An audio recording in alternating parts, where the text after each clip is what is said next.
All right. So I just finished that would be what, 2 days ago. So that would have been, say, Saturday. So Thursdays, Bible readings for the day. So my plan now is to go ahead and finish the OpenStax for that day, to go ahead and complete the readings for that day. And then I think I'm just gonna try to stay awake. I might lay down for a little bit in between, um, just in kind of in between, maybe go take a cold shower or something just to wake myself up a bit. But I'd like to see if I can finish yesterday's stuff too and get all the way through the AV20, which, let's see, AV20, 17, 19, 20, 27 of Deuteronomy. I think that'd be pretty sweet. So, and this will be because I think the weekends I really want to push myself. I really want to. I think what I'm gonna do is even just skip sleeping at 2 and just stay awake and then just take my nap during the dialysis time. Just kind of lay down for a little bit. Um, yeah, I have an analogy for that, but I'm gonna hold on to it because this is the first time I've thought about it this way. And usually I don't like to talk about things until I've realized it at least once or twice. Because like in the Bible, part of it was you have to have, I think, a minimum of 3 witnesses or something like that, and don't bear false witness, I guess. But um, anytime I come up with a thought at some point, I like to hold on to it and try to remember it. Try to see if just see how time passes if I remember it again. And when I do that multiple times, then that's how I build that really long term memory. Because I remember way too much. It's so annoying. I remember a lot of dumb stuff. I still remember a lot of like old commercials before they went like PG-13 with it. But I digress. So all right, so it's OpenStax time. Next book is Anthropology. So I'm going to go ahead and pop right on over there. OpenStax, subjects, and then social science, anthropology. Nope, not table of contents. That's the wrong thing. Download a PDF. I need to get eye drops.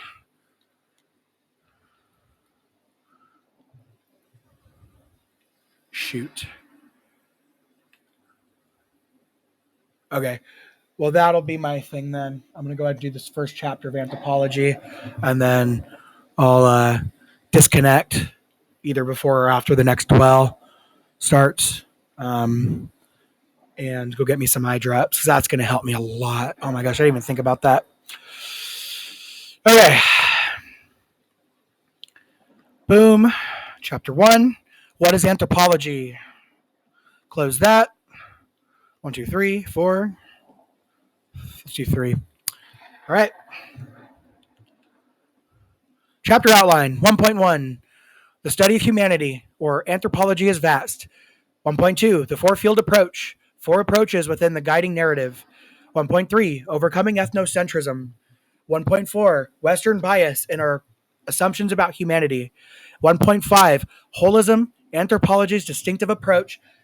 1.6. Cross-cultural comparison and cultural relativism. 1.7. Reaching for an insider's point of view. Introduction. Imagine a research project that contains these 3 members. Randy Haas discovered the 9,000-year-old grave of a teenager buried with a hunting toolkit in the Andes Mountains of Peru. Haas found that his hunter from long ago was a young woman. This discovery has upset the notion that hunting was the exclusive activity of men throughout human evolutionary history. Daniel Miller is part of a global team researching how people use smartphones in various parts of the world, including Brazil, Cameroon, Chile, China, Ireland, Italy, Japan, East Jerusalem, and Uganda. The team is exploring how smartphones take on different functions in different cultural contexts. Focusing on Ireland, Miller theorizes that smartphones become a kind of personal avatar, expressing and enacting the specific social identity of the user.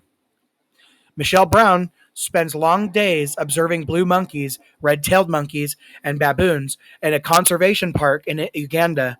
She records the behavior of these primates as they find food, communicate, and fight with one another. She collects urine and feces to analyze hormone levels, intestinal parasites, and DNA.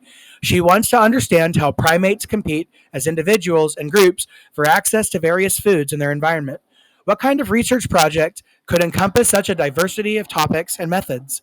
Since this is the first chapter of an anthropology textbook, you can probably guess. Though they conduct research on vastly different topics, all three are anthropologists. How could the work of these three researchers be united in one academic discipline? The reason, as we will see, is that anthropology is vast. Anthropology, the study of humanity, is guided by a central narrative and a set of research commitments. Anthropology aims to overcome bias by examining cultures as complex, integrated products of specific environmental and historical conditions. Anthropologists use many different research strategies in their efforts to represent people from cultures very different from their own. Anthropology explores controversial topics that may challenge individual assumptions and values. The goal is to understand the full experience of humanity, including elements that may seem unfamiliar or uncomfortable. Anthropology teaches a set of skills for setting aside personal perspectives and keeping an open mind while learning about the diversity of human practices and ideas. As discussed further at the end of this chapter, this does not mean abandoning individual personal values, but rather suspending judgment temporarily whilst learning to understand the perspectives of others. 1.1 The study of humanity, or anthropology, is vast. Learning outcomes. By the end of this section, you will be able to define the study of anthropology in the broadest sense, summarize the guiding narrative of anthropology, restate and explain the central commitments of anthropology. Anthropology is a vast field of study, so vast, in fact, that anthropology is interested in everything. Anthropology is unique in its enormous breadth and its distinctive focus. Consider their other disciplines in the arts and sciences. Each discipline focuses on a discrete field of social life or physical phenomena. Economists study economics, religious scholars study religion, environmental scientists study the environment, biologists study living organisms, and so on.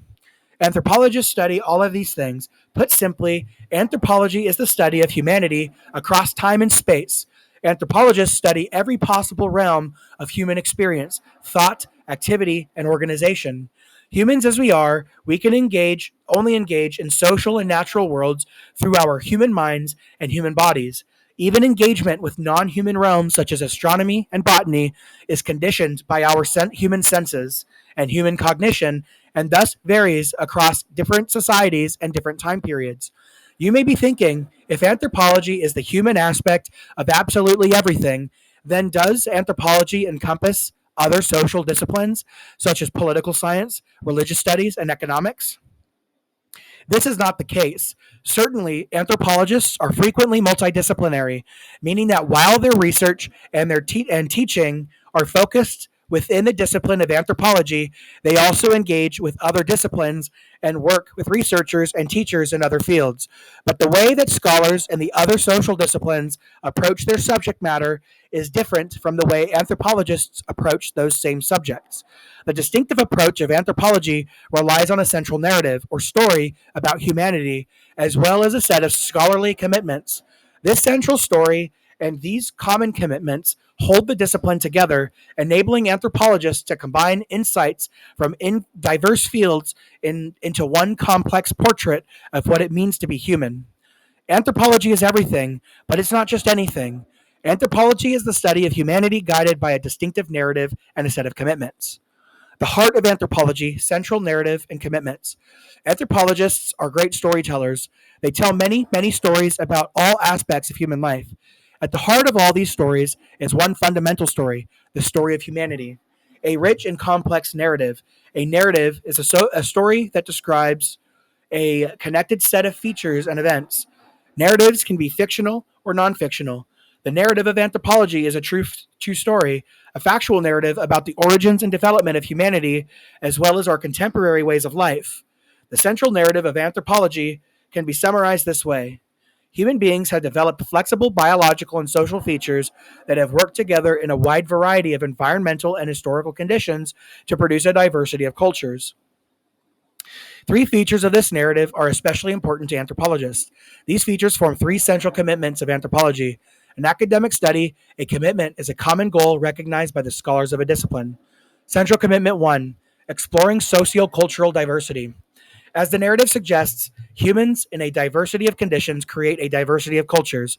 Rather than trying to find out which way of life is better, morally superior, more efficient, or happier, or to make any other sort of judgment call, anthropologists are committed to describing and understanding the diversity of human ways of life.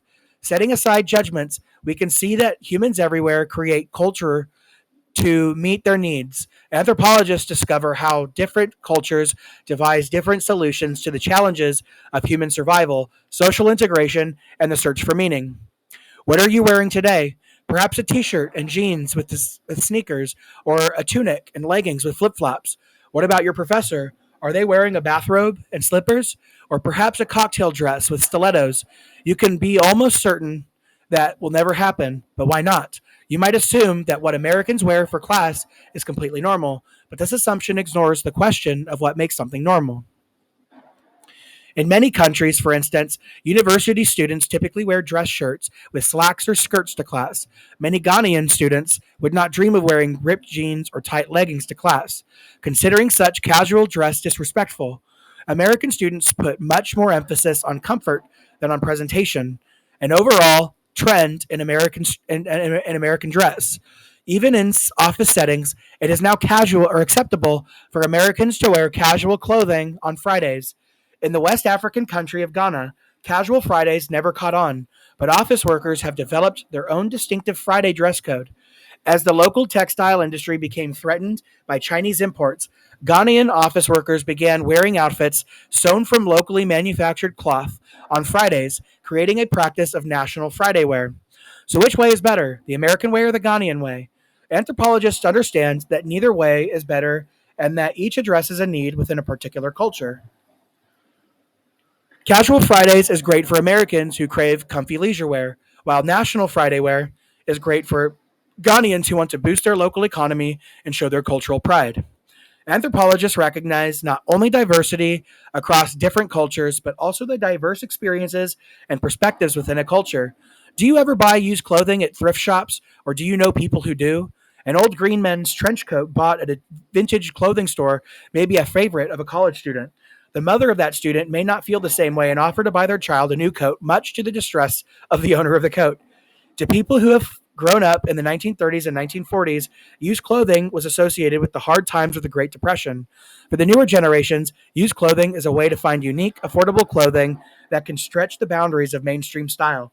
Although people in a culture share a general set of rules, they interpret them differently according to their social roles and experiences, sometimes stretching the rules in ways that ultimately change them over time.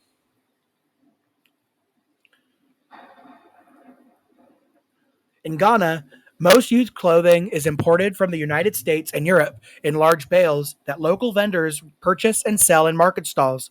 A person from the United States or Europe is locally referred to as an abroni. Used clothing is called abruni wawu, or a foreign person has died, reflecting the assumption that no living person would give away such wearable clothing. Many Ghanaians love to pick through the piles of Bruni Wawu in the market, thrilled to find recognizable brands and unusual styles. Some, however, associate a Bruni Wawu with poverty. The stalls that sell a Bruni Wawu are often called bend over boutiques, referring to the subservient posture adopted by customers rifling through piles of clothing on the ground. A Bruni Wawu is suitable in some situations, but certainly not in others. A particular Ghanaian movie, including a scene where a man trying to woo a much younger woman. When the man gave his would-be girlfriend a bag full of Obroni Wawu as a gift, it caused the audience to burst out laughing. The gift was humorous and inappropriate to the audience. As with clothing, Different cultures come up with different solutions to common challenges such as housing, food, family structure, the organization of work, and finding meaning in life. And people in every society discuss and argue about their own cultural norms. Anthropology seeks to document and understand the diverse range of solutions to common human challenges, as well as the diversity of conflicting perspectives within each culture. Central commitment number two: understanding how societies hold together. Just as the various parts of our bodies all work together, the various parts of the society all work together as well. Frequently, anthropologists discover that changes in one realm of society are related to changes in another realm in unexpected ways. When farmers in Ghana began growing cocoa for export during the colonial period, the agricultural shift dramatically altered gender relations as men monopolized cash crops and women were relegated to vegetable farming for their families' consumption and local trade. As men benefited from the profits of the cocoa trade, relations between men and women became more unequal. Anthropologists have a favorite word for the day that all elements of human life interrelate to form distinctive cultures. Holism, sometimes those parts reinforce one another, encouraging stability. Sometimes they contradict one another, promoting change. Consider the caste system in India. Cultural anthropologist Susan Bailey describes how the beliefs and practices associated with caste in India have provided cultural integration and stability while also demonstrating a great deal of local variability and working as a force of social change. Most Indians are familiar with two forms of belonging assigned by birth: the jati and the varna. There are thousands of birth groups in the various regions of India, many specific to a single region.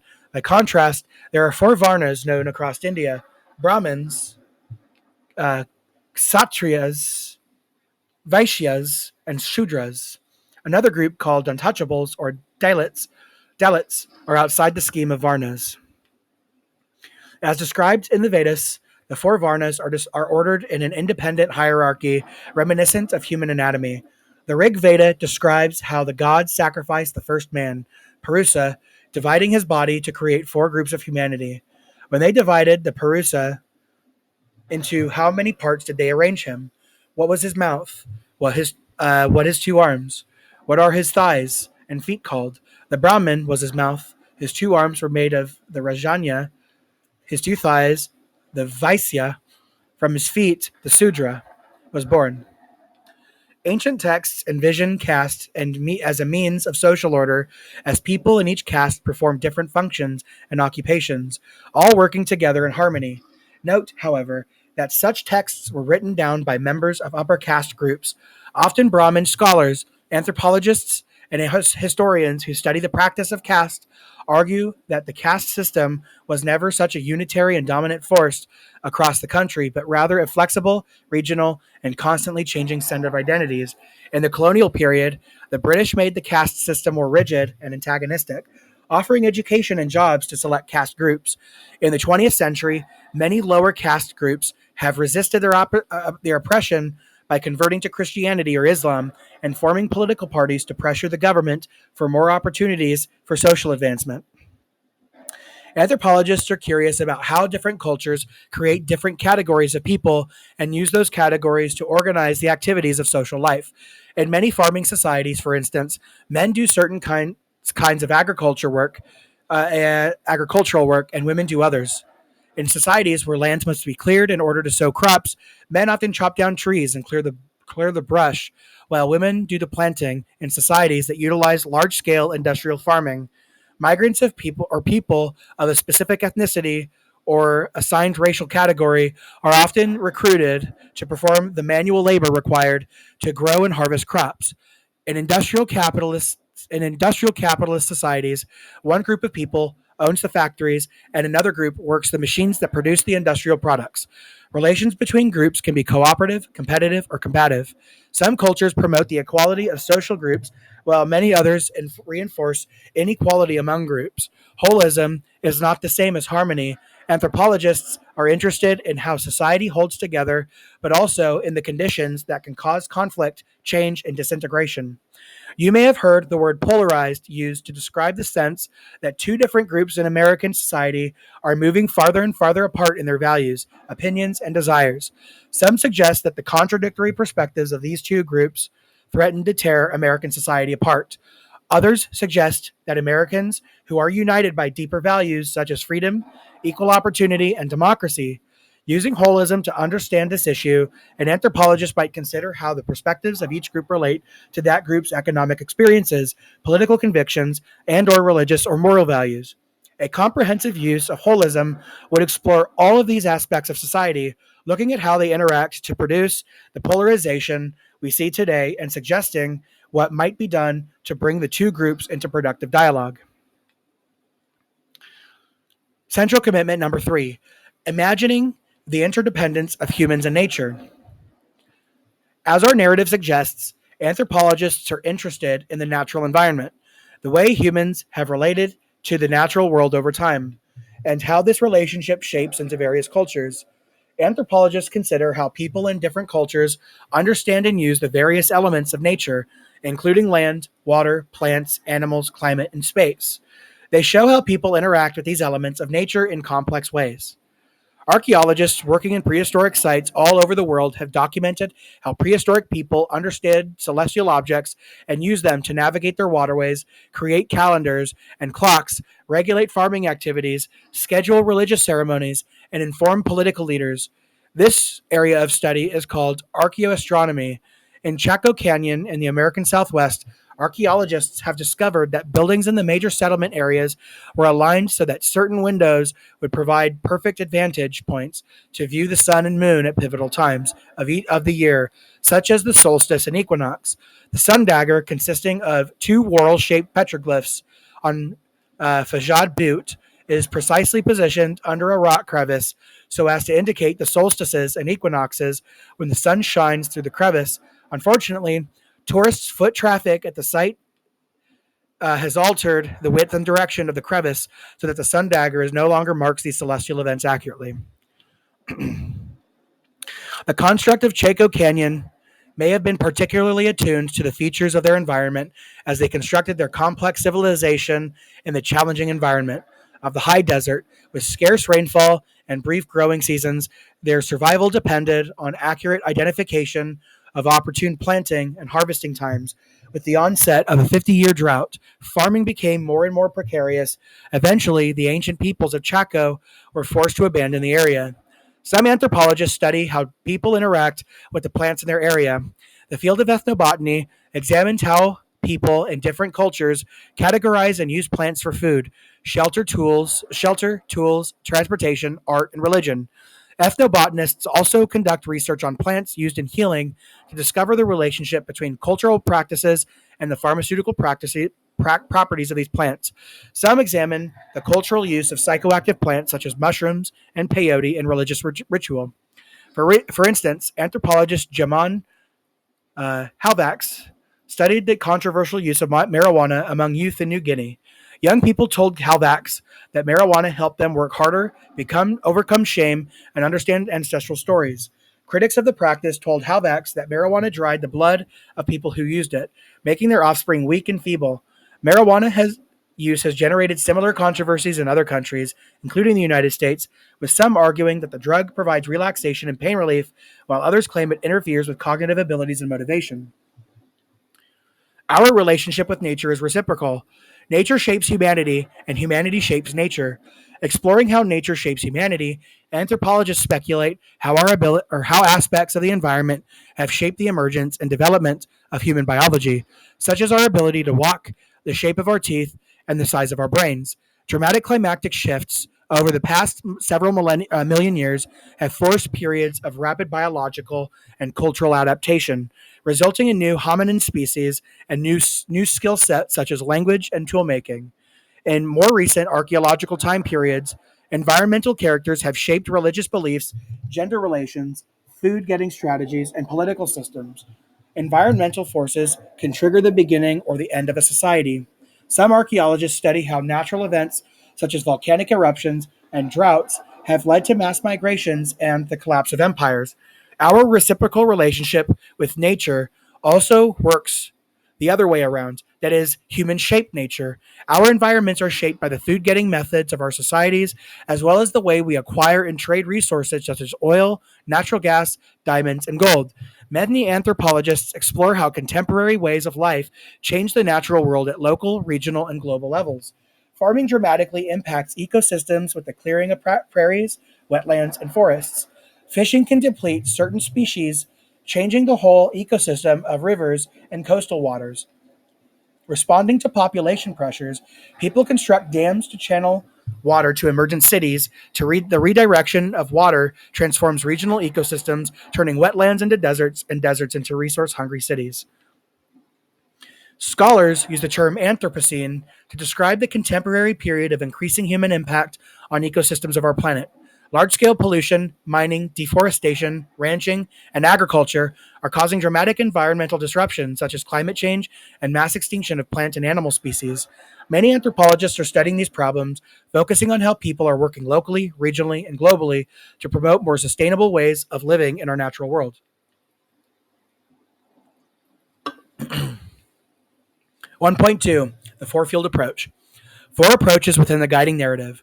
Learning outcomes. By the end of this section, you will be able to identify and define the four fields of anthropology, describe the work of professional anthropologists in each field, provide an example of how the four fields work together to explore common issues.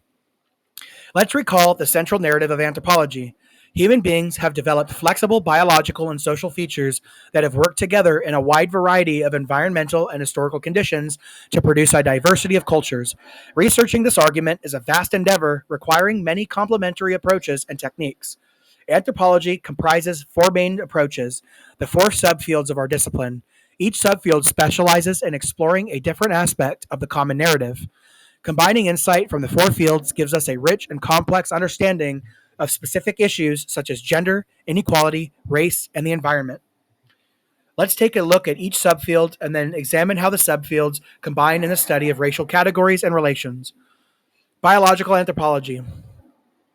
Biological anthropology focuses on the earliest processes in the biological and sociocultural development of human beings, as well as the biological diversity of contemporary humans. In other words, biological anthropologists study the origins, evolution, and diversity of our species. Some biological anthropologists use genetic data to explore the global distribution of human traits, such as blood type or the ability to digest dairy products. Some study fossils to learn how humans have evolved and migrated. Some study our closest animal relatives, the primates, in order to understand what biological and social traits humans share with primates and explore what makes humans unique in the animal world. The Dutch primatologist Karel van Schaik spent 6 years observing orangutans in Sumatra, discovering that these reclusive animals are actually much more social than previously thought. Moreover, Van Schaik observed that orangutans use a wide variety of tools and pass down skills to their young.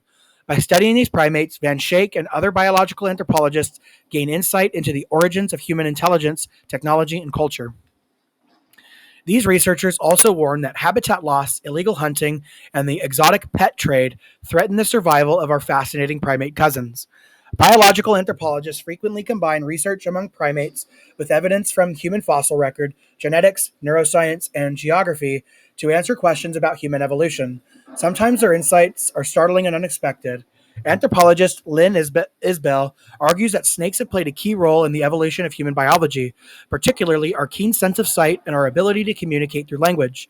Isbell's snake detection theory posits that primates developed specialized visual perception as well as the ability to communicate what they were seeing in order to alert others to the threat of venomous snakes in their environment. She points to the near universal fear of snakes shared by both humans and primates and has documented the prevalence of snake phobia in human myth and folklore.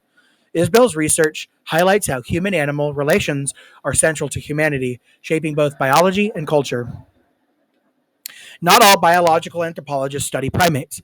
Many biological anthropologists study fossilized remains in order to chart the evolution of early hominins, the evolutionary ancestors of modern humans. In this field of study, anthropologists study the emergence and migration of the various species in the hominin family tree, as well as the conditions that promoted certain biological and cultural traits. Some biological anthropologists examine the genetic makeup of contemporary humans in order to learn how certain genes and traits are distributed in human populations across different environments. Others examine human genetics, looking for clues about the relationships between early modern humans and other hominins, such as the Neanderthals. Forensic anthropology uses the techniques of biological anthropology to solve crimes by analyzing human remains, such as decomposed bodies or skeletons, or tissue samples, such as skin or hair. Forensic anthropologists discern what they can about the nature of a crime and the people involved. Key questions are who died, how they died, and how long ago they died. Often, forensic anthropologists can discover the age, sex, and other distinctive features of perpetrators and victims.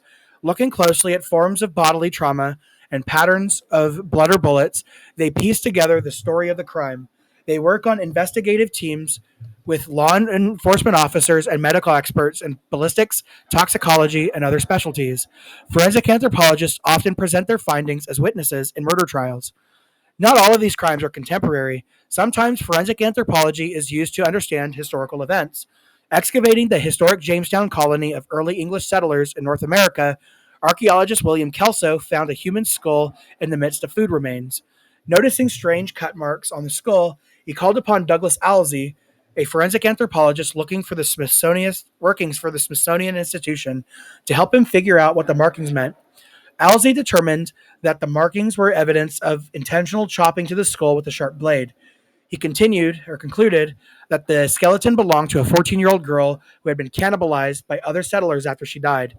This interpretation corroborates historical evidence of severe starvation in the colony during the harsh winter of 1609-1610. Archaeology. Archaeologists use artifacts and fossils to explore how environmental and historical conditions have produced a diversity of human cultures. The study of archaeology. Artifacts are objects made by human beings, such as tools or pottery. Fossils are the remains of organisms preserved in the environment. Archaeologists have developed careful methods of excavation or removing fossils and artifacts from the ground in order to learn as much as possible about how people lived in times before and after the development of writing. They are interested in how people met basic needs such as clothing and shelter, and as well how they organized their societies and family groups, trade networks, and systems of leadership. Many archaeologists seek to understand how humans lived in relation to the natural world around them, altering the environment at the same time that the environment was shaping their evolution and social development. A group of archaeologists led by Tom Delahaye spent 7 years excavating a set of city sites in northern Peru, charting the development of human society in this area over a period of 14,000 years. They traced the society from the early ways of life to the emergence of cities and early states, discovering how people there helped develop fishing, farming, and herding strategies that led to increased sociocultural complexity. The team collecting data on the plants and animals of the area, as well as the buildings, tools, cloth, and baskets made by the people, they concluded that the people who lived in this area placed a high value on cooperation and living in harmony with nature. Some archaeologists focus on more specific topics in more recent time periods. Archaeologist Eric Tourigny examines the graves at pet cemeteries in the United Kingdom from 1881 to 1981. Looking at the epitaphs on the gravestones of the pets, Tourigny noted a change from earlier Victorian ways of thinking of pets as friends to later, more modern ways of conceptualizing pets as members of the family. He noted, too, that epitaphs expressed an increasingly common belief that pet owners would be reunited with their pets in the afterlife. Cultural anthropology. Cultural anthropology is devoted to describing and understanding the wide variety of cultures referred to in anthropology's central narrative. Cultural anthropologists explore the everyday thoughts, feelings, and actions of people in different cultures, as well as the cultural and historical events that they consider important. Examining social discourse in action, cultural anthropologists seek to understand unspoken norms and values, as well as larger forces such as an economic change and political domination. Cultural anthropologists also study how different societies are structured, including the roles and institutions that organize social life. Cultural anthropologists often live for many months or years in the societies they study, adopting local ways of living, eating, dressing, and speaking as accurately as possible. This practice is called fieldwork. Anthropologists who undertake fieldwork might write an ethnography, an in depth study of the culture they have been studying. Classic ethnographies of the early 20th century often portrayed the cultures of non Western peoples as harmonious and unchanging over time. Bronislaw Malinowski, a pioneer of the long term fieldwork method, spent nearly 2 years studying trade and magic among the Trobriand peoples living in what is now Kiriwina island chain northeast of New Guinea. His ethnography, Argonauts of the Western Pacific, describes how Trobrianders undertook canoe voyages from island to island for the ceremonial exchange of white shell bracelets and red shell bracelets among different island groups, an exchange system known as the Kula Ring. Curiously, these highly valued objects had no use whatsoever, as no one ever wore them. Rather, the exchange of bracelets and necklaces functioned as a means of enhancing social status and reinforcing trade relationships. Malinowski argues that this form of exchange took the place of warfare.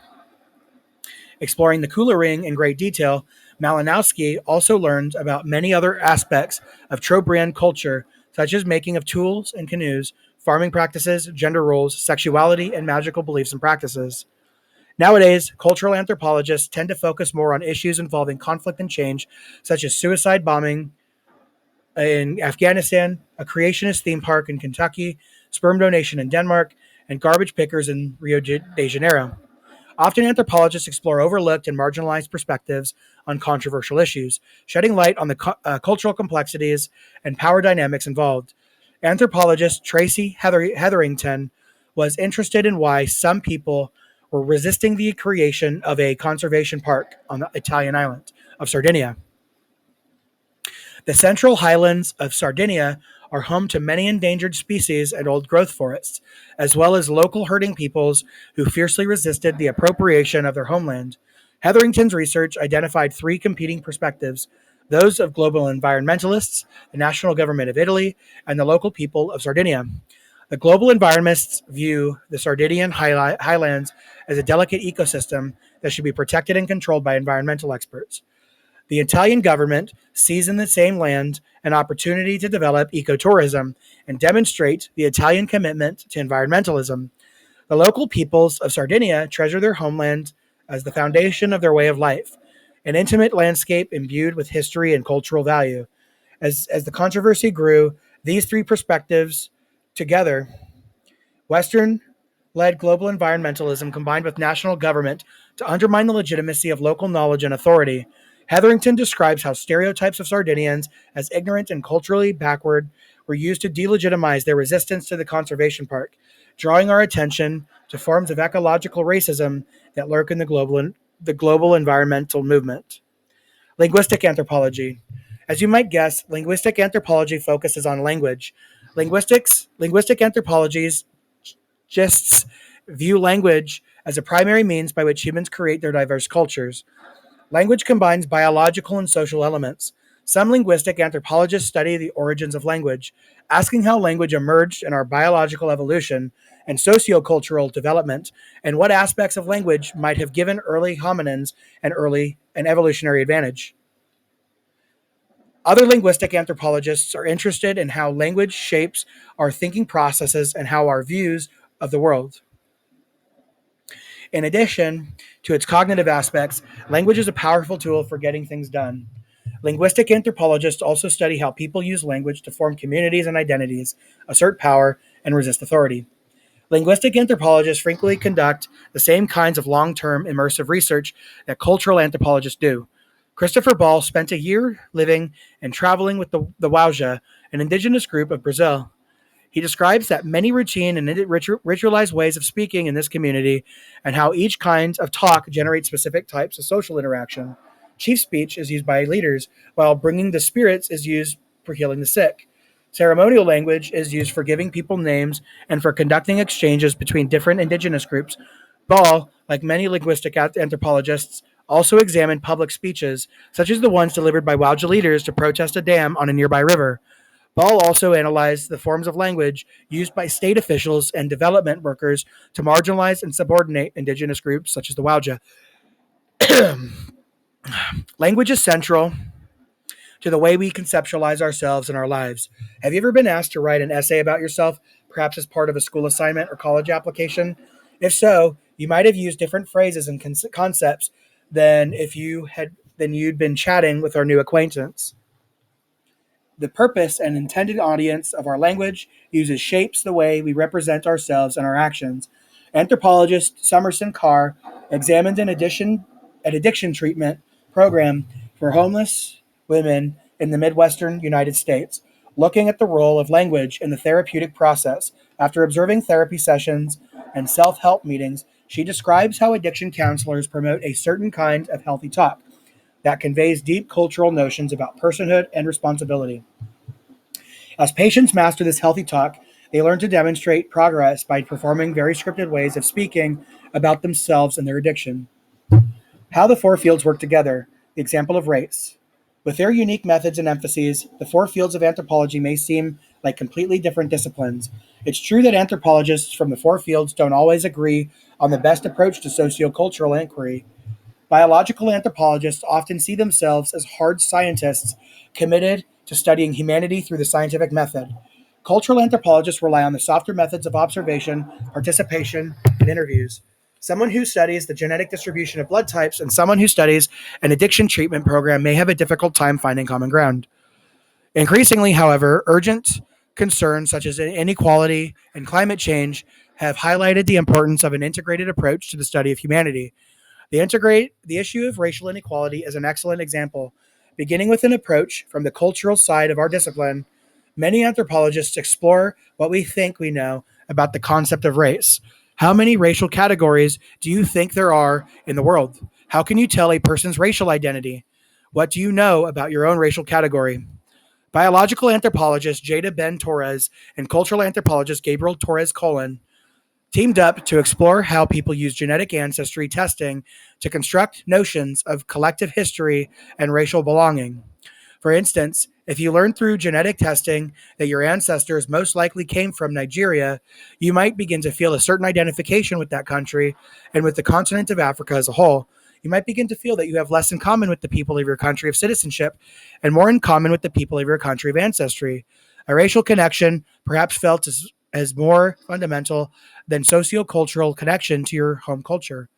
While concerned about the potential for spreading misconceptions about racial categories, Torres and Cohen also note that racialized solidarity across national boundaries can foster transnational movements for social justice. Such research shows how we actively construct our concepts about race using biological information about ourselves, all the time believing that those concepts are embedded in nature. Importantly, biological anthropology demonstrates that our common notions of race are inaccurate. Biological anthropologists such as Augustin Fuentes and Nina Jablonski have looked carefully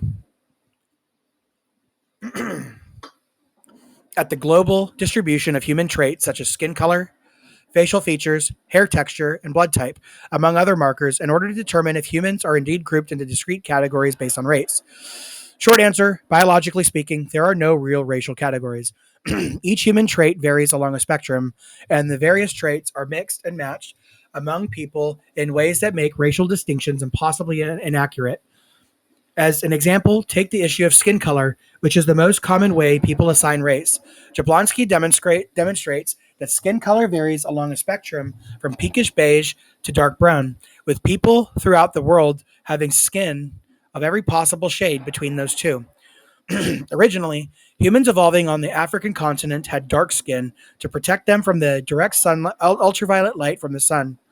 As some early humans migrated north into environments with less direct sunlight, their skin lightened to allow the absorption of vitamin D from the much weaker sunlight. Today, we look at people with deep historical connections to particular geographical areas. We find that skin color shifts gradually with location. Imagine setting out on a road trip from Kinshasa to the capital of Democratic Republic of Congo, just a few degrees south of the equator in Central Africa, and traveling all the way up to the city of Tromsø in Norway, north of the Arctic Circle.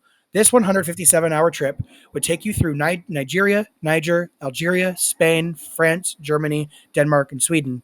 If you were paying attention to the skin color of the indigenous peoples in each location, you would notice a gradual shift from deep brown in Kinshasa to lighter brown in Algeria to dark beige in southern Spain to lighter beige in Sweden.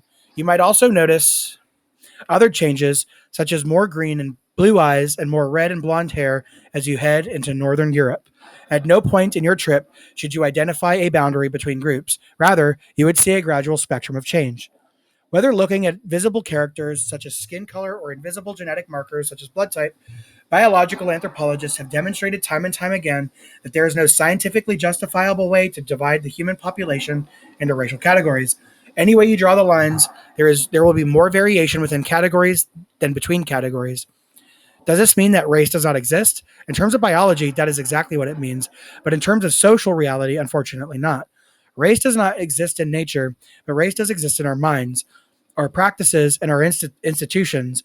Archaeological excavations of the material lives of various groups in the United States, including people from China and Ireland, as well as enslaved people from Africa, show how notions of race shape their whole ways of life, the buildings in which they lived, the clothing they wore, the property they owned, and the structure of their families.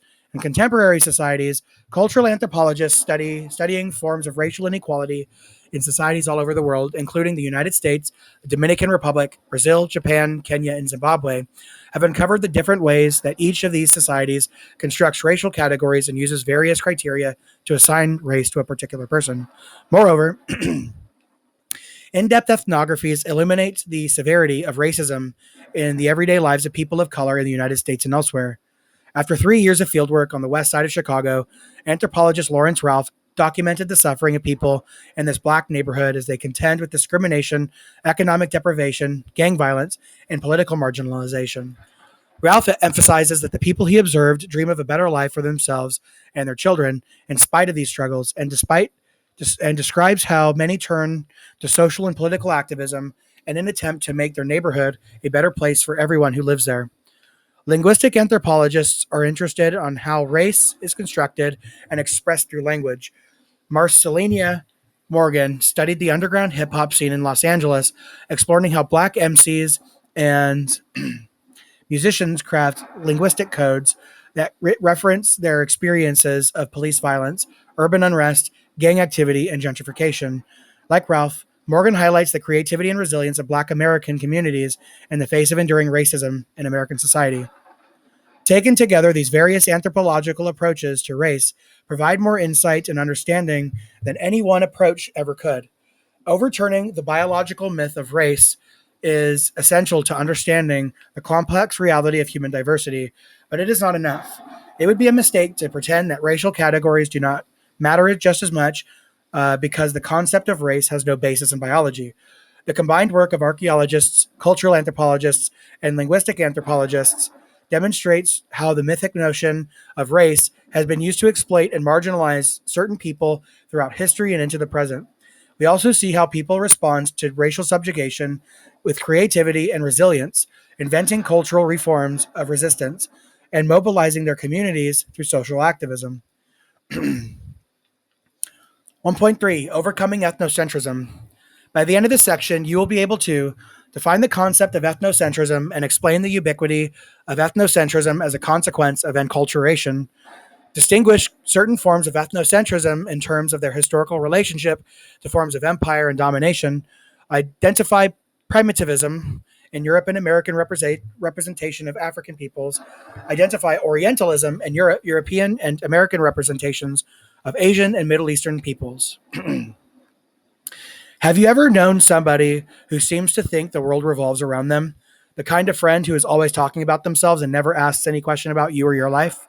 The kind of person who thinks their own ideas are cool and special and their own way of doing things is absolutely the best? You may know the world used to describe that kind of person, egocentric. An egocentric person is entirely caught up in their own perspective and does not seem to care much about the perspectives of others. It is good to feel proud of your personal qualities and accomplishments, of course, but it is equally important to appreciate the personal qualities and accomplishments of others as well. The same sort of eccentric complex operates at the level of culture. Some of the people in some cultures are convinced.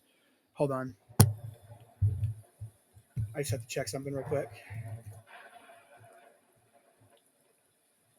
Nope, they're closed. Good. I don't want to go there.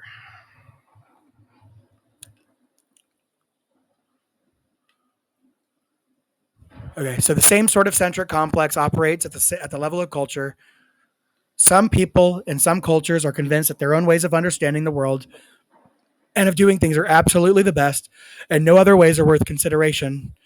They imagine that the world would be a much better place if the superior beliefs, values, and practices of their own culture were spread or imposed on everyone else in the world.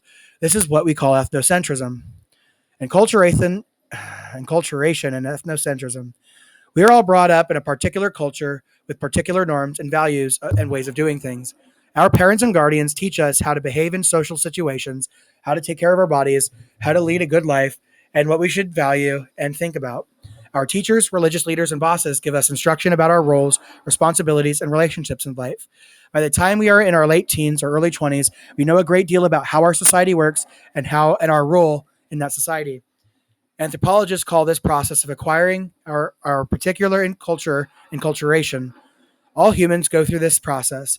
It is natural to value the particular knowledge gained through our own process of enculturation because we could not survive without it. It is natural to respect the instruction of our parents and teachers who want us to do well in life. It is good to be proud of who we are and where we came from. However, just as egocentrism is tiresome, it can be harmful for people to consider their own culture so superior that they cannot appreciate the unique qualities and accomplishments of their other cultures. When people are so convinced that their own culture is more advanced, morally superior, efficient, or just plain better than any other culture, we call that ethnocentrism. When people are ethnocentric, they do not value the perspectives of people from other cultures, and they do not bother to learn about or consider other ways of doing things. Beyond the sheer rudeness of ethnocentrism, the real problem emerges when the ethnocentrism of one group causes them to harm, exploit, and dominate other groups. Historically, the ethnocentrism of Europeans and Euro Americans has been used to justify subjugation and violence against peoples from Africa, the Middle East, Asia, and the Americas. In the quest to colonize territories in these geographical areas, Europeans developed two main styles of ethnocentrism, styles that have dominated popular imagination over the past 2 centuries. These styles would each identify a cultural self as European and a cultural other as a stereotypical member of the culture from a specific region of the world. Using both of these styles of ethnocentrism, Europeans strategically crafted their own coherent self identity in contrast to these distorted images of other cultures. Primitivism and Orientalism. Since the 18th century, views of Africans and Native Americans have been shaped by the obscuring lens of primitivism. Identifying themselves as enlightened and civilized, Europeans came to identify Africans and ignorant savages, intellectually inferior and culturally backward. 19th century explorers such as Henry M. Stanley described Africa as the Dark Continent, a place of wildness and depravity. Similarly, European missionaries viewed Africans as simple heathens, steeped in sin and needing Christian redemption. Elaborated in the writings of travelers and traders, primitivism depicts Africans and Native Americans as exotic, simple, highly sexual, potentially violent, and closer to nature. Though both African and Native American societies of the time were highly organized and well structured, Europeans often viewed them as chaotic and violent. An alternative version of primitivism depicts Africans and Native Americans as noble savages, innocent and simple, living in peaceful communities and harmony with nature. While less overtly insulting, the noble savage version of primitivism is still a racist stereotype, reinforcing the notion that non-Western people are ignorant, backward, and isolated. Europeans developed a somewhat different style of ethnocentrism toward people from the Middle East and Asia, a style known as Orientalism. As detailed by literary critic Edward Said, Orientalism portrayed peoples of Asia and the Middle East as irrational, fanatical, and out of control. The Oriental cultures of East Asia and Middle East are depicted as mythical and alluring. The emphasis here is less on biology and nature and more on sensual and emotional excess. Middle Eastern societies are viewed not as lawless, but as tyrannical.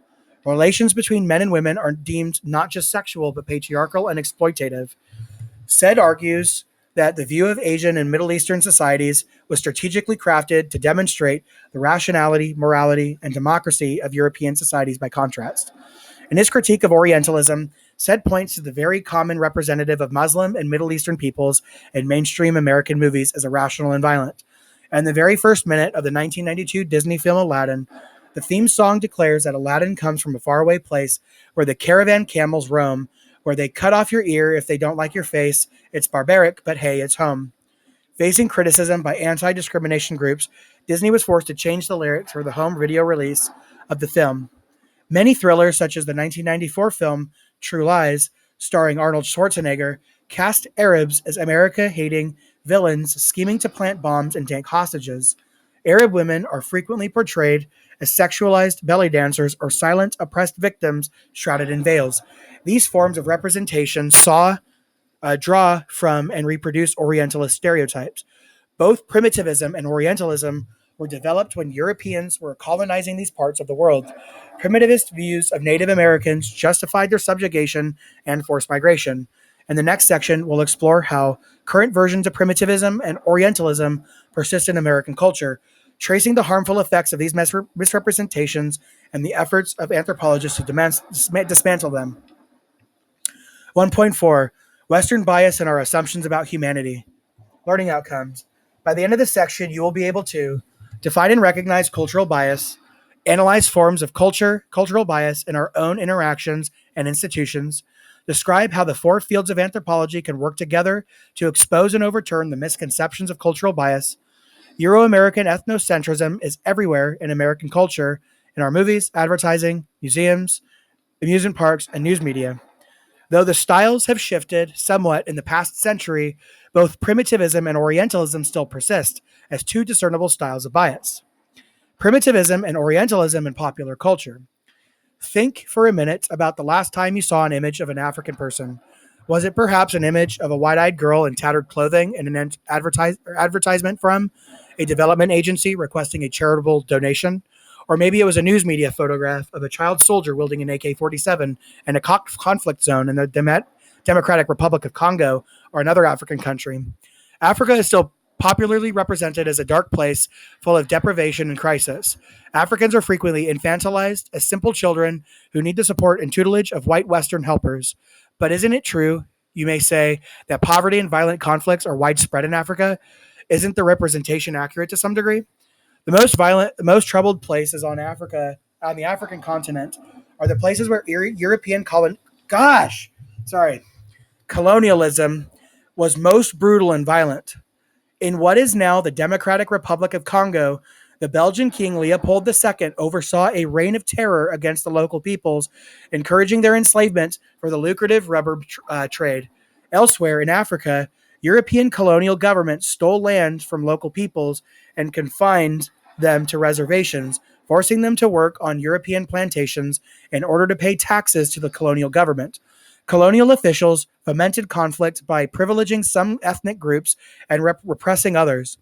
Where you see violence and conflict in Africa today, the roots can often be traced to the colonial period. Is this painful history included in American representations of Africa? Hold on one sec.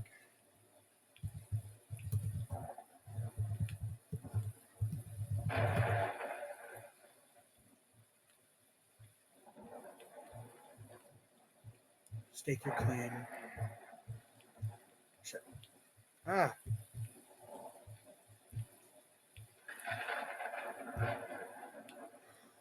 Sorry, I gotta double check this. I'm getting really hungry.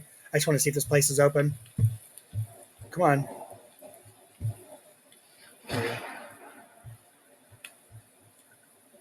Stake your claim. Oh, closed. Okay. All right, that sucks.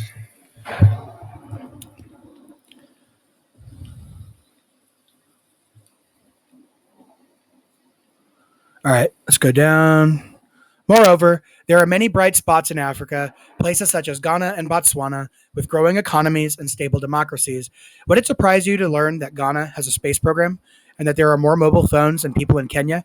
That several electric cars are manufactured in Africa? Similar distortions are applied to Native Americans, frequently represented as victims of history, poor and helpless, in need of outside help. The primitivist gaze shapes the representation of Native Americans in museums, which often feature dioramas of humble people with stone tools, buckskin clothes, and teepees, either living in a simple life to nature, as close to nature, or engaged in tribal warfare, their bodies painted with vibrant colors. Of course, Native Americans do not live this way now, but these are the images that come to mind in the popular imagination. It is, of course, important for non-Native Americans to learn about the cultures of Native people before and during their contact with European settlers, but it is equally important to understand the legacies of history and the contemporary living conditions and activities of Native communities.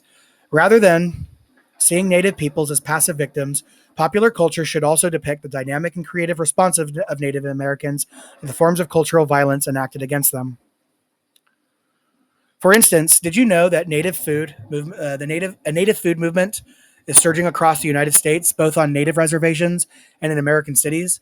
Native food activists such as Carlos Baca and Sean Sherman are revising and reinventing the balanced, healthy cuisines of their ancestors, featuring dishes such as braised elk leg and maple red corn pudding. Sherman and his partner, Dana Thompson, have founded the nonprofit group North American Traditional Indigenous Food Systems, devoted to preserving native foodways. The group offers opportunities for tribes to set up native cuisine restaurants, providing jobs and profits to communities with high unemployment. Watch this video to learn more about Sean Sherman and the native food movement. No. Like primitivism, Orientalism endured in American and European cultures. In the 2 decades following the Al Qaeda attacks on American targets on September 11, 2001, the most prominent example of Orientalism in American culture has been the stereotype that all Islamic peoples are fanatical and violent. The indiscriminate application of this stereotype to Islamic peoples across the Middle East was a major contributor to the 2003 American invasion of Iraq, a country that had nothing at all to do with the September 11th attacks. To promote the invasion, politicians used the Orientalist notion that Iraq was a violent and irrational country, stockpiling weapons of mass destruction. As the war raged on, the Iraqi people came to be categorized as either unlawful combatants or helpless victims of a cruel dictator. American officials argued that Iraqis needed the help of American troops to save them from the subjection and teach them democracy. For many Europeans and Americans, these forms of ethnocentric bias distort views of peoples living in large geographical regions of the globe. Misunderstanding other cultures this way can result in policies and military actions that do not just need. Oh gosh, another spasm. Gosh, dang it. That do not achieve desired results. Moreover, ethnocentric bias promotes and reinforces inequality among social groups within multicultural societies. When people with certain ethnic or racial identities are seen as helpless or violent, they face discrimination in their pursuit of education, employment, and justice. The bias of backwardness. Common in both primitivism and Orientalism is the notion that European and Euro-American cultures are more advanced and civilized than other cultures.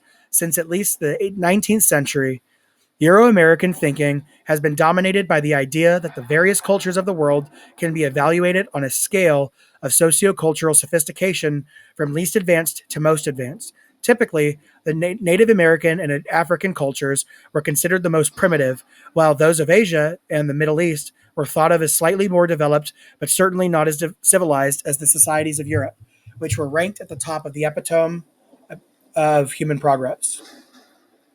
Early anthropology played a role in promoting this ethnocentric way of thinking.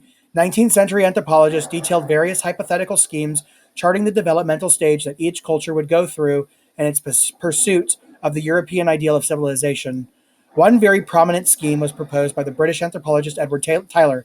Tyler suggested that each culture progressed from savagery to barbarism to civilization. Since they changed from one stage to another, since this change of one change to another could not be witnessed by the researcher, such evolutionary schemes were largely based on hypothetical conjecture, sometimes called theorizing from the armchair. While the anthropologists played a role in popularizing this way of thinking, others worked to expose it as misguiding and inaccurate. The writings of American anthropologist Franz Boas highlighted the fact that no culture is isolated in its process of developmental change. Instead, each culture develops through interactions with other cultures as new ideas and inventions diffuse from one culture to the next. Moreover, cultural change is not structured by an overall trajectory of progress as defined by the European example. Rather, cultures change in many ways, sometimes adopting new ways of doing things and other times reviving the reclaiming older ways. Through these varied patterns of change, each culture forges its own unique history. While the evolutionary schemes of 19th century anthropology have been disproven, the underlying notion of sociocultural progress toward a Euro American ideal is still a widespread form of ethnocentric bias outside of anthropology. Many people still refer to some countries as developed and modern, and others undeveloped and backward. Think for a minute. Which countries are generally thought of as modern? Which ones are frequently referred to as undeveloped? What is really meant by these labels? These labels are rooted in Euro American values, championing capitalism and technology. Many Europeans and Americans view the generation of material wealth as the primary measure of the success of any society. The divide between the more and less advanced countries of the world is largely a distinction between the richer and poorer countries. European and American societies, which have become wealthy through the development of global trade and industrial capitalism, are considered the most successful. Societies that have not achieved the levels of wealth and technology associated with Euro American industrial capitalism are sometimes labeled undeveloped. Societies that have not industrialized at all are sometimes called pre modern or simply traditional. As with older evolutionary schemes, this way of thinking relies on the notion that each society pursues economic development in isolation. The poorer countries of the world are told, if you work hard and apply the correct economic policies, then you too can become rich like the United States. The United Kingdom and Germany. But how did these countries become rich in the first place? Certainly not in isolation. The Boasian emphasis on cultural interaction also applies to economic change. To a large degree, European and American societies became wealthy by dominating other societies and keeping them poor. European countries constructed a system of global capitalism designed to make them very rich by extracting raw materials and human labor from their colonies. In fact, that was the whole impetus for colonialism. The cultural anthropologist Sidney Mintz is one of the many who have studied how this happened. Mintz explored how European merchants designed a very lucrative system of production and consumption based on sugar.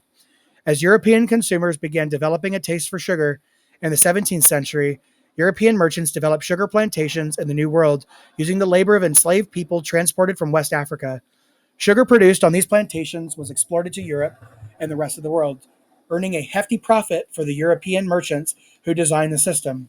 Local people who suffered and died for it. Local people living in the places where sugar was produced did not benefit from much from this trade, and enslaved people suffered and died for it. Similar systems were developed for the production of other global commodities such as cocoa, coffee, tea, and cotton. Some commodities required enslaved labor, and others involved small farmers, but the basic structure of the trade was the same. The economies of many South Asian and African countries were designed entirely around the export of primary commodities, the production of which was controlled by European merchants who reaped the profits from this global trade. Most post colonial countries still rely on the export of these primary commodities. What do these historical processes mean for understanding the world today? European merchants and governments crafted strategic ways of thinking about the parts of the world they wanted to invade and colonize. To justify the development of the slave trade, the plantation system, and colonial rule, Europeans labeled many non Europeans as backward peoples needing the civilizing influence of European domination. This form of bias persists in contemporary notions of backwardness applied to the poorer people and parts of the world.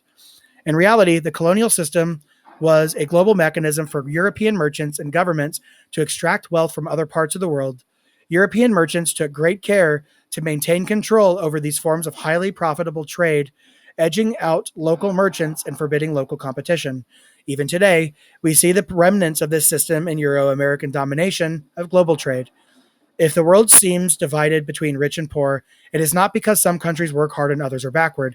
It is because the global system was founded on forms of inequality that endure into the persistent.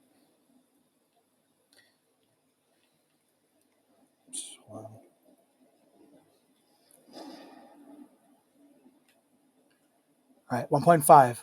Holism, anthropology's distinctive approach. Learning outcomes. By the end of this section, you will be able to define and give examples of holism, analyze how different elements of society cohere and it reinforce with one another. Identify how different elements of society can contradict one another, motivating social change.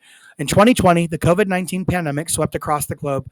Nearly 210 million people had fallen sick with the coronavirus, and more than 4 million had died as of August 2021.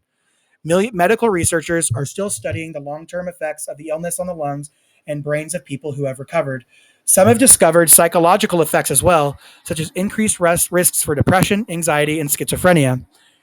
Beyond the medical realm, the effects of the pandemic reached into every aspect of our societies and our everyday lives. In societies all over the world, people were forced to remain at home, sheltering in place from the dangers of the disease. Businesses closed their doors to the public, and many shut down permanently, unable to pay their bills. By May 2020, nearly 50 million Americans had reported losing their jobs due to the pandemic. The epidemic of disease ballooned into an epidemic of grief as people mourned the loss of those who had died and worried about those who had fallen sick. Stressed out by so many disruptions, some adults turned to alcohol and drugs, and addiction rates soared. Incidents of domestic violence escalated. Racial violence against Asian Americans increased as some Americans blamed China for the emergence and global spread of the disease. People everywhere reported feeling lonelier and more cut off from their friends and their family members. And yet, there were also some positive consequences because people who were not driving as much, air quality improved in many urban areas, giving relief to people who suffer from asthma. Looking up into the night sky, some people were able to see stars for the very first time. Some people reported valuing their friends and family members even more now that they could not spend time with them in person. New social media technology spread, such as Zoom, and many people learned to use existing technology such as FaceTime and Skype. People also became aware of the valuable contributions made by essential workers in drugstores, hardware stores, and grocery stores, as well as hospitals and nursing homes. How did a virus cause so many changes? The various elements of society are entwined in a complex whole.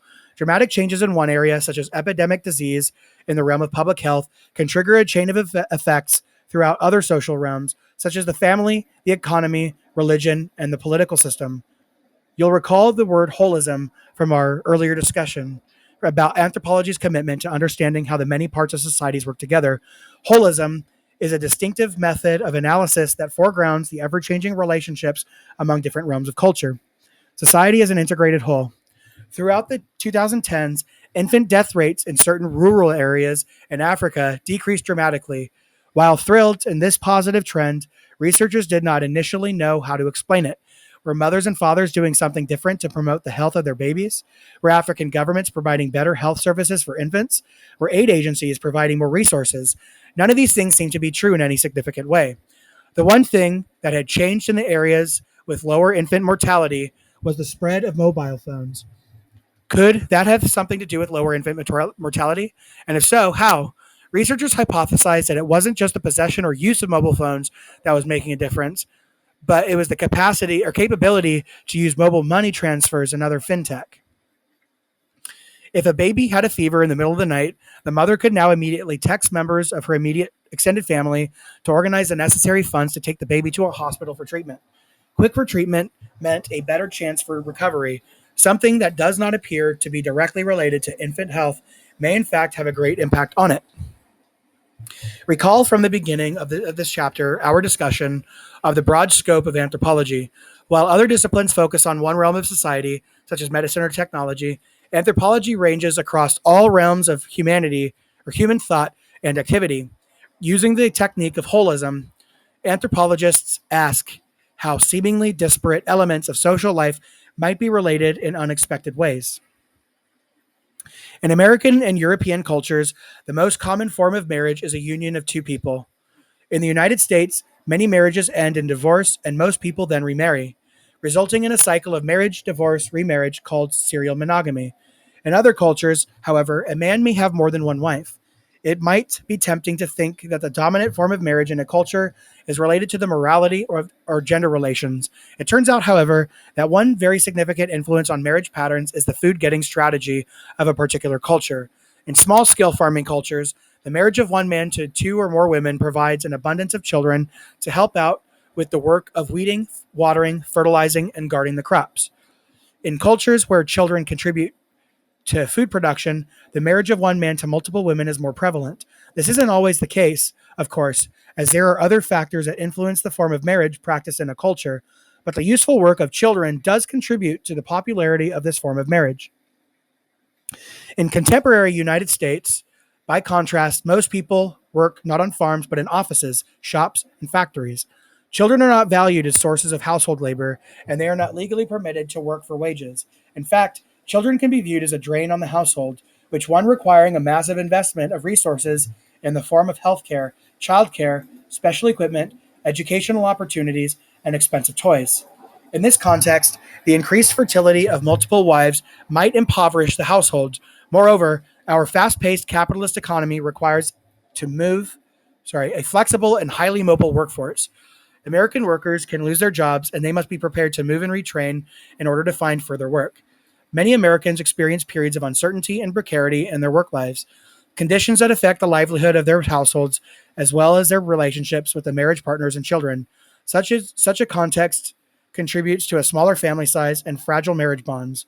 The cycles of instability and disruption in American work life are mirrored in the cycles of marriage and divorce involved in serial monogamy.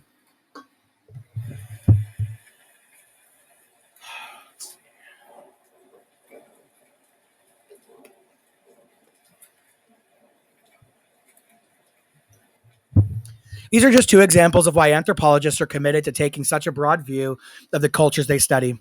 Often, the various realms of society are related in ways that are not at first apparent to the researcher. By specializing too narrowly on only one realm, the researcher might miss the wider forces that shape the object of study. Sources of contradiction, conflict, and change. Holistic analysis considers not only how various features of culture hold together, but also how change in one feature can generate cascading changes among others. Often, anthropologists begin their analysis by focusing on one significant change in their lives of a particular cultural group and then chart the ramifications of that change through various other realms of culture. Atiya Ahmad conducted research among South Asian women who migrate to the Middle East for jobs as housekeepers. She writes about how these women adapt to a new culture and living situation in Kuwait and the disruptions they face when they return to their families and home cultures. On the job in Kuwait, these domestic workers must learn to speak Arabic, operate household gadgets, prepare an entirely different cuisine, respect Islamic norms and practices, and perform their appropriate gender role as female members of the Kuwaiti household. They face the cultural requirement that women should be naram, or soft and malleable, as they develop emotionally charged relationships with the various members of the household. These requirements bring out profound personal transformations for these women as they deal with the contradictions of being both successful wage earners and subordinated cultural others. The motivation to migrate is primarily financial, the need to pay for schooling, marriages, medical care, and other family expenses. While the women are working in Kuwait, their families become economically dependent on the money they send back home, even as their emotional relationships with their family members become weaker and more difficult. When they return home, profoundly changed by their experiences in Kuwait, their natal families nonetheless expect them to behave exactly as they did before they left, observing the same gender and age-related norms that govern the household. This creates a sense of internal conflict for these women. Unable to truly reintegrate with their natal families, many either seek out new connections in their home community or migrate back to Kuwait.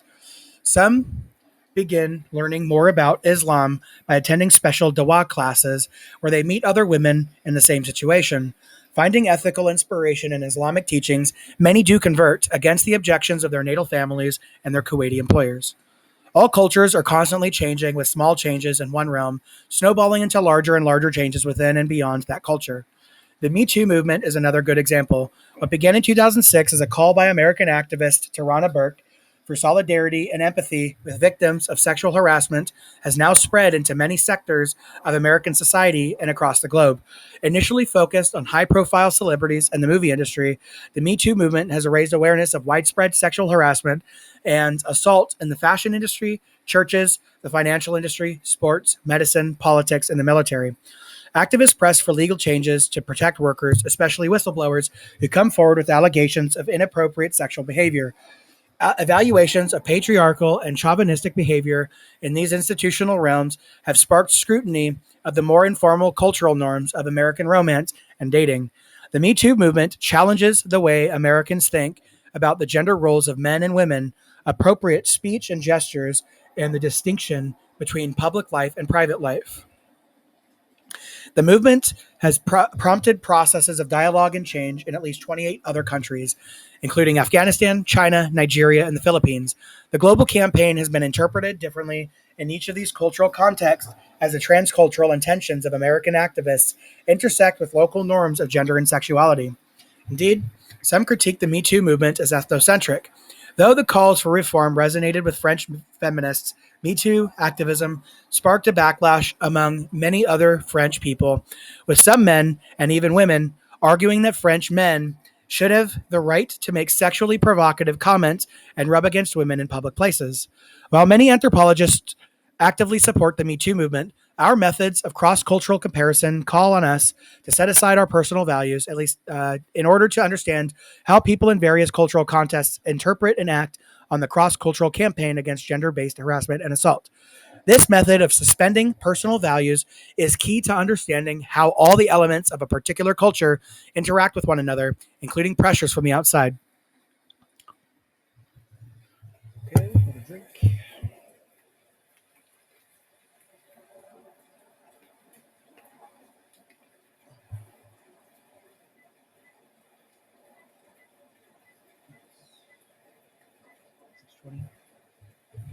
Okay.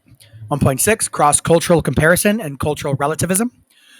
Learning outcomes. By the end of this section, you will be able to define the concept of relativism and explain why this term is so important to the study of anthropology, distinguish relativism from the anything goes approach to culture, describe how relativism can enlighten our approach to social problems. Recall our earlier discussion of cultural styles of clothing. American clothing style is related to American values. Ghanaian clothing style is related to Ghanaian values. We have seen how different realms of culture are interrelated, fitting together to form distinctive wholes. Anthropologists use the term cultural relativism to describe how every element of culture must be understood within the broader whole of that culture. Relativism highlights how each belief or practice is related to all of the other beliefs and practices in a culture. The anthropological commitment to relativism means that anthropologists do not judge the merits of particular beliefs and practices, but rather seek to understand the wider context that produce and reinforce those elements of culture. Even when studying controversial topics such as piracy and guerrilla warfare, anthropologists set aside their personal convictions in order to explore the complex web of cultural forces that determine why we do the things we do. Relativism is not anything goes. Critics of the notion of relativism believing so strongly in their own cultural norms that they cannot set them aside even temporarily. They argue that relativism is amoral, a refusal to condemn aspects of culture considered to be wrong and harmful. For them, relativism means anything goes. For anthropologists, cultural relativism is a rigorous mode of holistic analysis requiring the temporary suspension of judgment for the purposes of exploration and analysis. Anthropologists do not think that violent or exploitative cultural practices are just fine, but they do think that reasons for those practices are a lot more complex than we might imagine. And frequently, we find that the judgmental interventions of ethnocentric outsiders can do more harm than good. Morality, activism, cultural relativism. A striking example of the application of cultural relativism in anthropology is the controversy surrounding female genital cutting, sometimes called female genital mutilation. FGC is a cultural practice in which an elder cuts a younger woman's genitalia, moving all or part of the clitoris and labia. The practice is common in parts of Africa and the Middle East. FGC is not only extremely painful, it can also lead to infection, urination problems, infertility, and complications in childbirth. The World Health Organization and the United Nations condemn the practice as a form of violence against children, a danger to women's health, and a violation to basic human rights. Too bad they don't care about human rights anymore based on a previous thing that they did. These organizations view FGC, that's an opinion, by the way, because it comes from me. I don't care what anybody else thinks. Too many things, too much money going to the wrong places in the name of human rights, where human rights is just the same thing. You need to be, I shouldn't say anything else. These organizations view FGC as a form of discrimination against women, enforcing extreme inequality among the sexes. Efforts to ban FGC have focused on educating parents and children about the medical harms associated with the practice. Local governments are encouraged to enact laws banning FGC and impose criminal penalties against the elders who perform it. Despite the decades of campaigning against FGC, however, the practice remains widespread. If condemning FGC has not been effective in reducing it, what can be done? Anthropologist Bettina Shell Duncan has taken a more relativist approach, attempting to understand the larger cultural norms and values that make FGC such an enduring practice. Setting aside her personal opinions, Shell Duncan spent long periods of African communities where FGC is practiced, talking to people about why FGC is important to them. She learned that FGC has different functions in different socio-cultural contexts. Among the Rendille people of northern Kenya, many people believe that men's and women's bodies are naturally androgynous, a mix of masculine and feminine parts. In order for a girl to become a woman, it is necessary to remove the parts of female genitalia. Hold on. What happens? Is it still recording? Yeah, okay. That was weird. In order for a girl to become a woman, it is necessary to remove the parts of female genitalia that resemble a man's penis. Likewise, in order for a boy to become a man, the foreskin must be removed because it resembles the folds of female genitalia. Other societies value FGC for different reasons. Some Muslim societies consider FGC a form of hygiene, making a girl clean so that she can pray to Allah. Some communities see FGC as a way of limiting premarital sex and discouraging extramarital affairs. In the colonial period, when FGC was banned by the colonial government, some Kenyan girls practiced FGC on themselves as a form of resistance to colonial authority. As FGC is promoted and carried out by senior women in most contexts, the practice becomes a way for senior women to solidify power and exert influence in the community. People in communities practicing FGC are often aware of the efforts of outside groups to ban the practice. They know about medical complications such as the risk of infection, but the denunciations of outsiders often seem unconvincing to them, as those denunciations tend to ignore the cultural reasons for the endurance of FGC.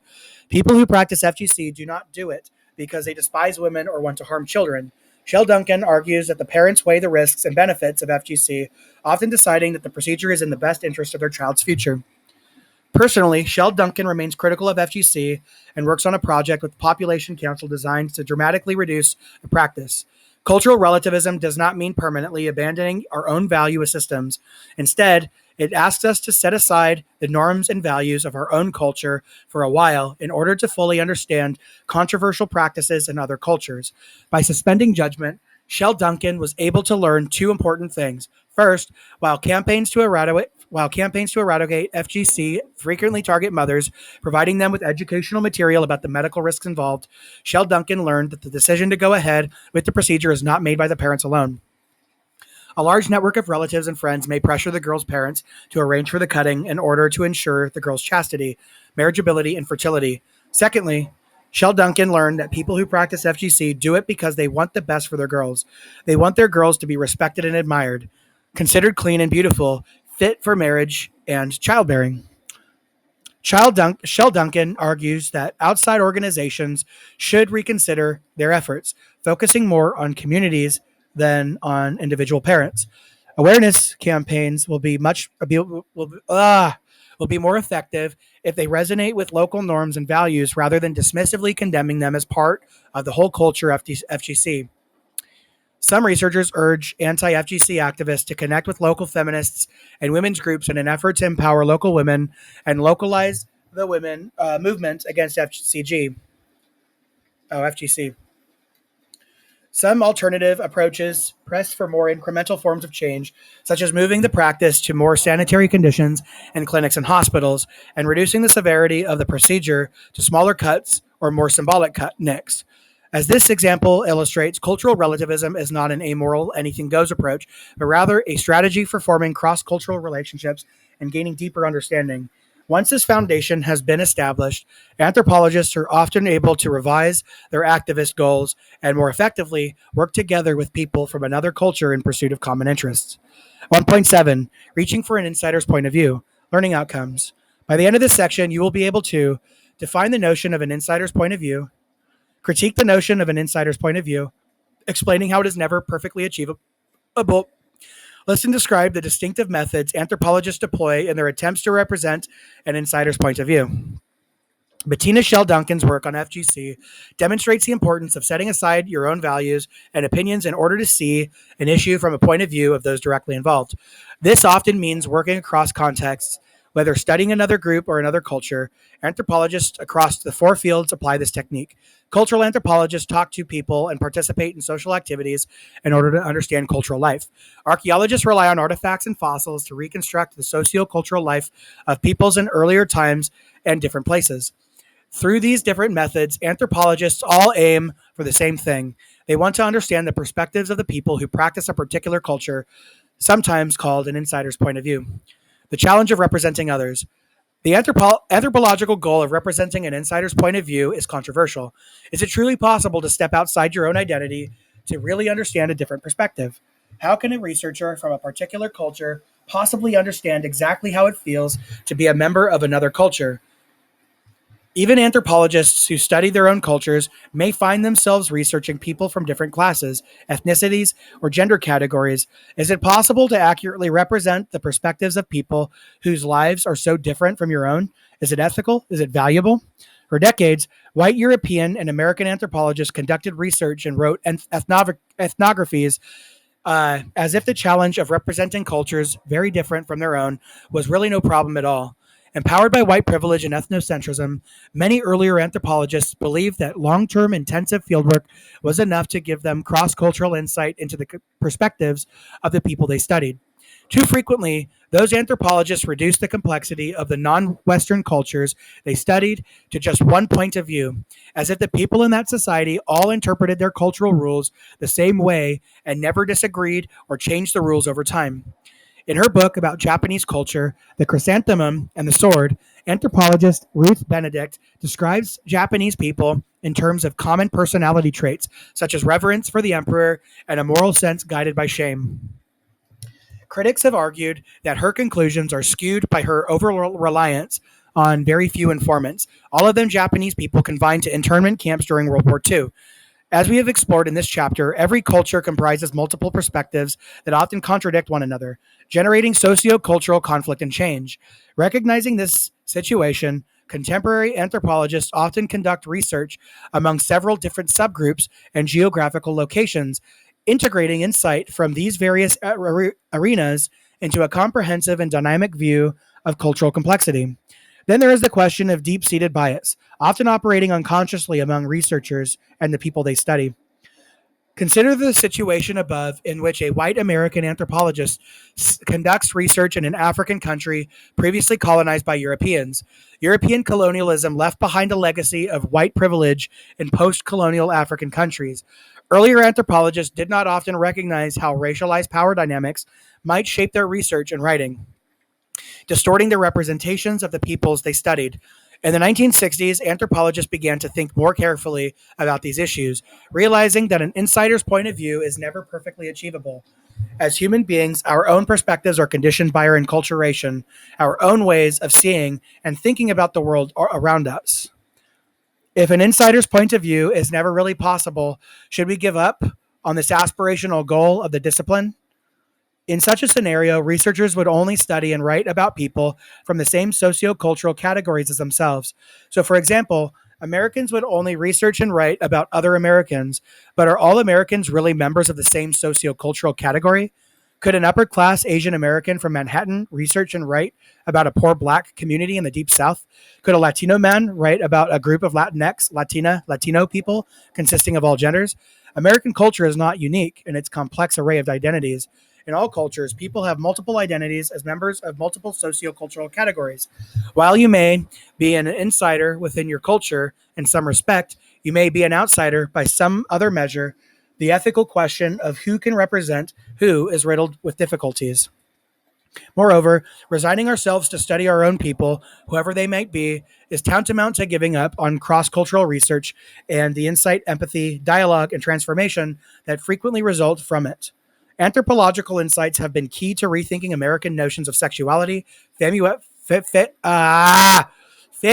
and race, among so many other pressing issues. We need the skills of cross-cultural research now more than ever. While perfect representations of different communities and cultures may be impossible, many anthropologists now deploy innovative methods designed to address the problems of history and power at the heart of the discipline. The aim is not to achieve perfect ethnography, but to work ethically and collaboratively to produce what contemporary cultural anthropologist Nancy Shepper Hughes has termed good enough ethnography. Collaborative methods of representation. Faced with the challenges of representation, many anthropologists practice methods of collaboration with the individuals and groups that they study. Collaborative ethnography has a very long history in cultural anthropology, traceable all the way back to early Euro American ethnographies of Native Americans. Often, anthropologists began their research by employing a local person as a translator or a field assistant, a role that usually evolved into something much more cooperative. Researching the Omaha peoples in the early 20th century, anthropologist Alice Cunningham Fletcher began working with a young Omaha man, Francis LaFlèche. Through their collaboration, LaFlèche became an ethnographer himself. While most anthropologists of the day merely acknowledged their local collaborators, LaFlèche became a full co-author of their joint ethnography, the Omaha Tribe. Today, anthropologists collaborate with the peoples they study in a number of ways. Some involve local people as readers and editors of their work, sometimes including community responses in the published ethnography. Some conduct focus groups to generate local feedback on particular chapters. Some anthropologists hold community meetings or forums to talk about the major themes and implications of their work. And some, like Fletcher, collaborate with members of the local community as equal co-authors on books and articles. Such methods strengthen ethnography by ensuring accuracy, promoting multiple perspectives, and striving to make anthropological work more relevant to the communities being studied. Collaboration also draws attention to the personal side of ethnography. Instead of extracting ethnographic facts from the process of fieldwork, many contemporary anthropologists focus on describing particular people, insightful conversations, and cooperative practices encountered in their research. Through this kind of representation, culture is represented as a constellation of personal perspectives, each one shaped by the position of each person in that community. Anthropologists now acknowledge oh my gosh, I can't say it. That's ethnography. Sorry, I had to scream it because I just could not say it. Is shaped by the personal background and identity of the researcher, as well as the motivations and intended audience of the research. Collaborative anthropologists frequently describe their research in the first person, openly acknowledging how their personal and cultural biases influence their research. Anthropologist Lukey Lassiter takes a collaborative approach in his study of the song and dance of contemporary Kiowa communities of southern Oklahoma. Lassiter describes how he became interested in Kiowa song as a boy through his involvement in the Order of the Arrow and affiliate to the Boy Scouts. Moving beyond the superficial representations of Native American culture in Boy Scout teachings, Lassiter went on to attend powwows where he met singers and learned more about Kiowa culture. He developed a close friendship with renowned Kiowa singer Billy Evans Horse, who taught Lassiter how to sing Kiowa songs and encouraged him to pursue his interest in Kiowa culture in graduate school. Instead of foregrounding his own description of Kiowa song and dance, Lassiter highlights the individual experiences and opinions of his local collaborators as they describe how songs are created, passed down, and interpreted in the community. Collaborative anthropology is not more ethical or inaccurate. It is not only more ethical and accurate, it is also more socially conscious and political. When anthropologists collaborate as equals, they often become socially involved and politically committed to the welfare of the communities they study. There are various terms for this, among them engaged anthropology, public anthropology, anthropological advocacy, and applied anthropology. When those communities face struggles over land, food security, medical care, or human rights abuses, many anthropologists support their interests in a number of ways. Anthropologists often speak out publicly, write sympathetic ethnographies, testify in court, participate in protests, and coordinate with organizations that can provide material aid. And anthropologists, ouch. I've been sitting down way too long. Oh my gosh, my tailbone. Anthropologist Stuart Kirsch was researching magic and sorcery in a Yangam village in Papua New Guinea when he became concerned about pollution from local copper and gold mines nearby. As the community he was studying mobilized to protect their environment. Kirsch became involved in their lawsuits against the Australian owners of the mine. He contributed to a social and environmental impact study that advised lawyers representing the affected communities. He spoke out to local media and scholarly publications, explaining the environmental problems caused by pollution from the mine, working across cultures toward common goals. Stepping back for a moment, consider the moment problems facing us as humans on our shared planet. Climate change threatens the survival of humanity, no, it doesn't, and the biodiversity of plants and animals.